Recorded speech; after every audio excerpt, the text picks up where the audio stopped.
অপরাধমূলক কাজের বিরুদ্ধে বিএনপির জিরো টলারেন্স জানালেন রিজভী। কুমিল্লায় ধর্ষণ, মব উস্কে ভিডিও ছড়িয়ে দেওয়ার পরিকল্পনাকারী গ্রেফতার। আর কোনো স্বৈরাচার যাতে তৈরি না হয় তার বিরুদ্ধে লড়তে হবে বললেন নাহিদ ইসলাম। জামায়াতের জনসভায় স্লোগানে মুখর রংপুর জেলা স্কুল মাঠ। ডেঙ্গু আক্রান্ত হয়ে হাসপাতালে আরও 204 জন।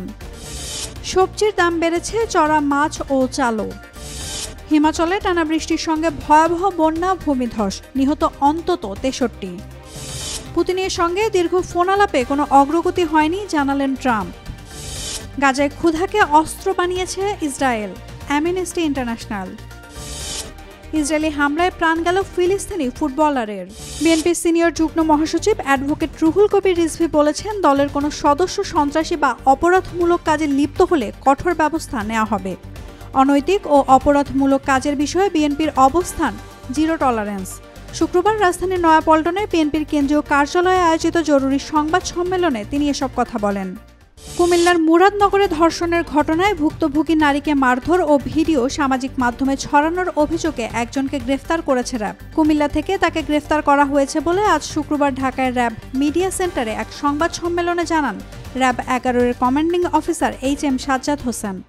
ছাত্র জনতার গণ অভ্যুত্থানের মুখে ক্ষমতাচ্যুত সাবেক প্রধানমন্ত্রী শেখ হাসিনা তার দলের নেতাকর্মীদের ফেলে পালিয়ে গেছেন বলে মন্তব্য করেছেন জাতীয় নাগরিক পার্টির আহ্বায়ক নাহিদ ইসলাম। শুক্রবার দুপুরে পঞ্চগড়ের অটোয়ারী উপজেলার অটোয়ারী বাজার এনসিপির নতুন অফিস উদ্বোধনকালে তিনি এসব কথা বলেন।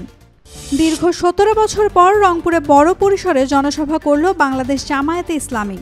শুক্রবার রংপুর জেলা স্কুল মাঠে হাজারো মানুষের অংশগ্রহণে জমজমাট হয় জনসমাবেশ। 4 দফা দাবিতে আয়োজিত এই সভায় পরিবর্তনের ডাক দেন নেতারা। দাবিগুলোর মধ্যে রয়েছে ছাত্র আন্দোলনে নিহতদের বিচার, অংশগ্রহণমূলক নির্বাচন, তিস্তা মহাপরিকল্পনার বাস্তবায়ন এবং বৈষম্যহীন মানবিক বাংলাদেশ গঠন। ডেঙ্গু আক্রান্ত হয়ে গত 24 ঘন্টায় 204 জন হাসপাতালে ভর্তি হয়েছেন। তবে এই সময়ে ডেঙ্গুতে আক্রান্ত হয়ে কারো মৃত্যু হয়নি।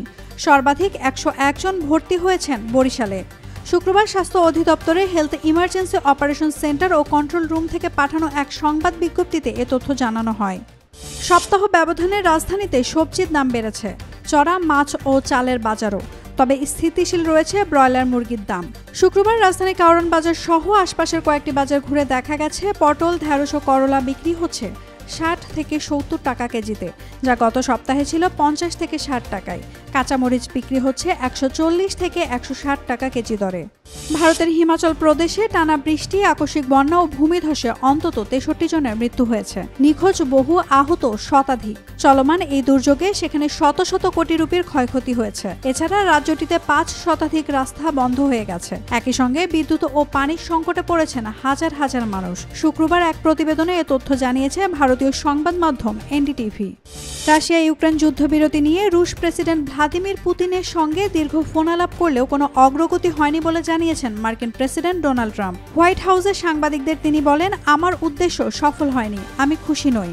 তবে পুতিনের মুখপাত্র জানান, ইস্তাম্বুলে রাশিয়া ইউক্রেন প্রতিনিধিদের সংলাপ নিয়ে বেশি গুরুত্ব দিয়েছেন পুতিন। গাজা উপত্যকায় ফিলিস্তিনিদের ওপর গণহত্যা চালাতে ক্ষুধাকে অস্ত্র হিসেবে ব্যবহার করছে ইসরায়েল, এমন গুরুতর অভিযোগ তুলেছে আন্তর্জাতিক মানবাধিকার সংস্থা অ্যামনেস্টি ইন্টারন্যাশনাল। ব্রিটিশ সংবাদ মাধ্যম আনাদোলুর বরাতে এ তথ্য জানিয়েছে সংস্থাটি।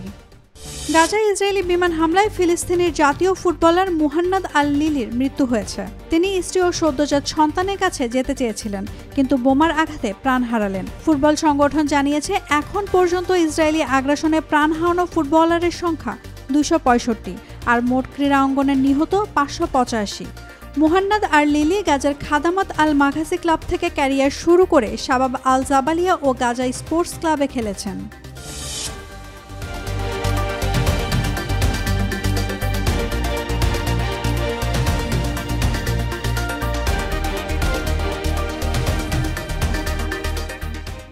For more updates, follow us on Facebook, subscribe our YouTube channel, get the latest update on www.daily-sun.com.